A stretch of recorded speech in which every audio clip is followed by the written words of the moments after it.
La lignée humaine est buissonnante, c'est-à-dire qu'elle est constituée de nombreuses espèces qui, pour certaines, ont vécu en même temps, et pour d'autres, sont les ancêtres des espèces qui vont les suivre. On peut distinguer 5 grands groupes au sein de la lignée humaine. Nous ne savons pas précisément de quand date notre séparation avec la lignée du chimpanzé. Elle devrait probablement dater de plus de 8 millions d'années. Les plus anciennes espèces de la lignée humaine sont Sahelanthropus chadensis, Ororhyn tugenensis et Ardipithecus. Ardipithecus étant constitué de plusieurs espèces. Ce sont les premiers hominines. Ce n'est pas un groupe monophylétique, c'est-à-dire que on ne sait pas exactement quels sont les liens de parenté entre ces différentes espèces, mais on les a mis ensemble parce que ce sont les membres de la lignée humaine qui ont les caractères les moins dérivés, c'est-à-dire les moins proches de nous. L'autre groupe le plus ancien est celui des Australopithèques. Là encore, c'est un groupe un petit peu poubelle, c'est-à-dire que les espèces qui s'y trouvent ne sont pas forcément toutes aussi proches les unes des autres que pourraient l'être ceux des autres groupes. On y trouve notamment Australopithecus afarensis, avec la fameuse Lucie, mais également les autres Australopithèques comme Anamensis, Africanus et Sediba.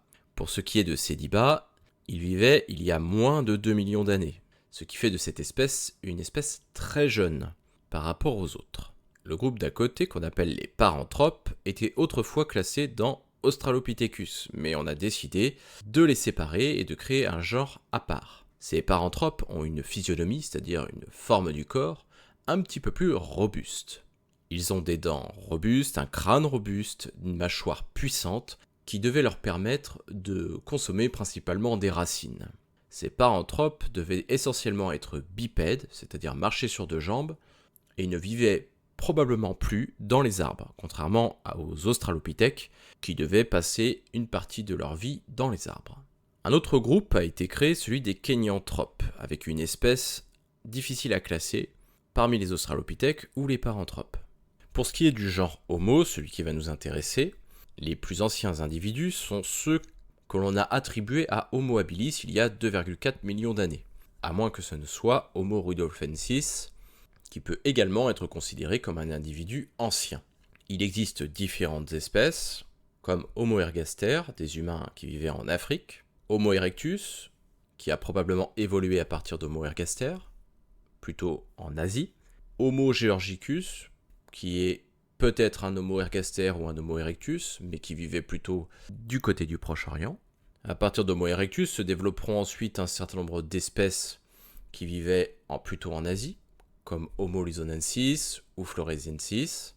Pour ce qui est de l'homme de Denisova, il serait peut-être issu d'Homo heidelbergensis, qu'il faudrait plutôt aller chercher du côté de l'Europe et du Moyen-Orient. On pense qu'il est également à l'origine de la branche des hommes de Néandertal. Pour ce qui est des Homo sapiens actuels, c'est-à-dire notre espèce, on serait issu d'hommes plutôt présents en Afrique, comme Homo rhodesiensis, mais par la suite, Homo sapiens va coloniser l'ensemble de la planète. On voit bien avec ce schéma que cet arbre de parenté est buissonnant. D'ailleurs, je n'ai pas fait un arbre avec des branches bien délimitées dans les différents groupes, parce que le lien de parenté entre ces différentes espèces est assez mal connu. On peut dire que tous ces êtres vivants ont un lien de parenté qui date de moins de 9 millions d'années.